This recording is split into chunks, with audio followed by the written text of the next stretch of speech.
In a world captivated by criticism, it's easy to overlook the groundbreaking technologies shaping our future. Let's shine a light on innovators who are propelling us forward. As the most active venture capital firm in the US, we have an exceptional view of tech's real-world impact. Join us as we explore, celebrate, and contribute to the stories of those creating tomorrow. Welcome to the Tech Optimist.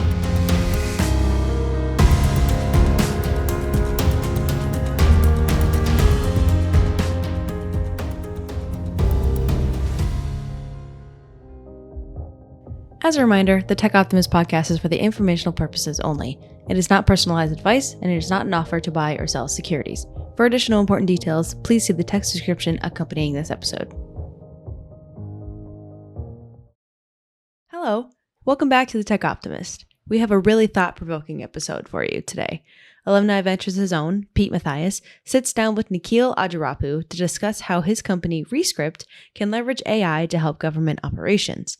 I personally, as a young person in our American society, wants to stay up to date with what's happening with public policy, but also really wants to research and digest the information from an unbiased point of view, which we all know is incredibly hard to come by these days. Rescript seems to be like a tool people like me could use to get current and accurate information on what is happening within all of those congressional hearings in Washington. It's a super fascinating concept and business model, and I can't wait to see how this technology and company develops even further. But again, don't take my word for it. Here's Pete and Nikhil to tell you even more. Hello, everyone. Welcome to this series where we profile amazing founders, industries, and technologies that are taking place here in the United States. Absolutely thrilled today that we have Nikhil Ajjarapu, the CEO and the co-founder of Rescript. This is a fascinating company that is reimagining government meetings. And as you'll see, using the power of artificial intelligence. So Nikhil, thank you for joining us. And let's start a little bit with you. Let's get a little bit into your background. You're an entrepreneur. You're focused on a space that not many are focused on, congressional hearings. What motivates you to disrupt the congressional meeting space? Definitely. Thanks so much for having me, Pete. I'm actually coming from this area primarily from an academic interest. So finishing up my degree at Princeton University, where I actually combined studying computer science and naturally public policy. I came into college primarily from that technical lens, loving computer science, electrical engineering, things like that. But at college, I was really fascinated by the liberal arts. Education got bit by that bug a little bit here. And I was incredibly fascinated with the role that the public sector has in our society. And recently I've been seeing, of course, the rise of LLMs. And I thought combining my interests and my co-founder's interests, that there's a really great opportunity to really leverage AI to help government operations and that relationship between the private and public sector. So it's a little bit of a niche area, but something that I think can have a true impact on society. Hey everyone, just taking a quick break so we can tell you about the U.S. Strategic Tech Fund from Alumni Ventures. AV is one of the only VC firms focused on making venture capital accessible to individual investors like you. In fact, AV is one of the most active and best performing VCs in the US, and we co-invest alongside renowned lead investors. With AV's US Strategic Tech Fund, you'd have access to an investment portfolio focused on technologies that are critical to bolstering US national security and economic prosperity. We prioritize three key areas: homeland security, cyber AI and digital strategy, and space innovation. By investing in companies innovating in these areas, you can support early-stage ventures and help encourage sustained growth and technological progress in the United States. If you're interested in learning more, visit av.vc/funds/strategic-tech. Let's talk about Congress. Everyone loves to hate on Congress. We talk so cynically about how things are broken, and maybe it's hard to be an optimist these days. What is, from your perspective, the biggest challenge that you see technology might solve as it pertains to not just the Fed at large, but maybe specifically Congress? Definitely. So Congress itself writes between 2 to 3 million words into law every year, and also holds around 10,000 hours of meetings annually. That's a huge amount, obviously. And of course, no one person is expected to keep track of this. We have a government by representation, so your elected officials should be handling most of the work. But we think that it's really important to not lose sight of any issue that could be swept under the rug by the government, and really hold our government accountable if possible, and try to cut through this huge amount of information that they release.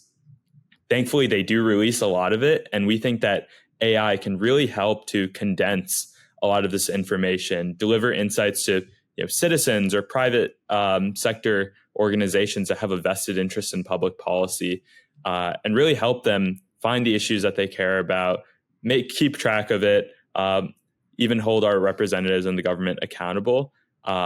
So we think that there's a huge area here, starting with meetings. There's government data and reports, even social media that's always being released. It's very messy, but we think that AI and large language models can really provide a great service to people here. So let's get in a little bit more to Rescript. You teased us a little bit there on what you're building, but really give us a sense of it. What is Rescript all about? Sure. So Rescript is building an LLM-powered government intelligence and news platform. So it's a little bit of a mouthful, but effectively, we've so far developed a system that is uniquely enabled by these large language models and other in-house machine learning models that we've developed here to process these government meetings at scale. Like I mentioned, there's almost 10,000 hours of them, and we need to create reliable, verifiable insights from them for people, wherever their interests are, whether they're a private sector organization who's interested in healthcare policy, or a think tank, or even a private individual. So our customers come to us because they have a vested interest in public policy. We help them pick out the meetings that are most interested to them, provide them insights, summaries, LLM tools like chatbots, of course, but even going beyond that to give them structured information that can help them act faster, cover more policy as well. We've seen that our customers are actually covering up to 30 to 50% more meetings than they would have done otherwise with just human analysts, while still retaining their workforce. So we're really seeing that AI is having a positive effect, not just replacing, but really lifting the capabilities and helping all of these organizations do more. So we're really excited about going from here to expanding, to the state, local levels, and really helping to democratize this area for everyone. Ever wonder how the ultra-wealthy invest their money? They often back startups before they go public through venture capital. Now, individual investors like you can too with Alumni Ventures. Visit av.vc to get started. An extraordinary frontier of AI and use cases within government innovation. When you think about engagement, the public's engagement with government, how might AI transform this relationship? Right. I think currently, especially the U.S. has a very interesting relationship between citizens and the public sector and government. A lot of this, increasingly, we're seeing mediated via social media and journalists who have different incentives at play in how they convey this information. We think that AI can hopefully be an unbiased reporter, even tackling every press briefing, every government data report, even the Fed, if they release their reports, trying to translate that into actionable, insightful reporting for each individual and how they might understand it in the context of their own life, not just mediated by a third party. We also hope that it can cover every issue under the sun eventually, and make sure you really can keep track of the government and what it's doing for you, not just the kind of giving a voice to the silent majority. So we see a huge opportunity to increase transparency and then accountability here with AI. Let's look out into the next decade with all of this digital transformation in mind. When it comes to technology, what do you think Congress looks like on that time horizon? What's the biggest change and what is still the same? Right. Yeah. So Congress itself still is probably quite antiquated. It's going to take some time for them specifically to adopt these tools to gain the trust, especially as it's moving so quickly. I think as the private sector, we can do a lot to kind of affect this from the outside, showing that, hey, it does work. People can use this, even as they might hold their meetings in the Senate as normal. The private sector can really start innovating and how they interact with the government. I see also an opportunity for advocacy as well. Right now, people kind of voice their opinions just by maybe tweeting it. There's still the antiquated system of calling your representative's office. We think that there's a really large opportunity here as well to really impact how people interact with the government, which we hope can change their operations from the inside over time. But in the future, I really hope there's a world where you know exactly what the government's doing for you on behalf of you. You're able to provide your voice, whether through your representative or directly, and they themselves are organized and transparent in an effective way. And hopefully, we can all just work together to a better outcome. So I really think that there's a really cool opportunity here with AI and government, especially. Nikhil, thank you for bringing your civic mindset to the much needed innovation frontier within government. Thank you for empowering the people with a voice when it comes to government and how we engage with government. And most of all, thank you for being with us today. Thanks much, Pete. It was a pleasure. Thanks again for tuning into the Tech Optimist. If you enjoyed this episode, we'd really appreciate it if you'd give us a rating on whichever podcast app you're using, and remember to subscribe to keep up with each episode.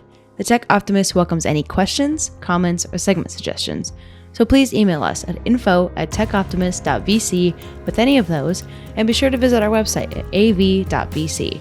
As always, keep building.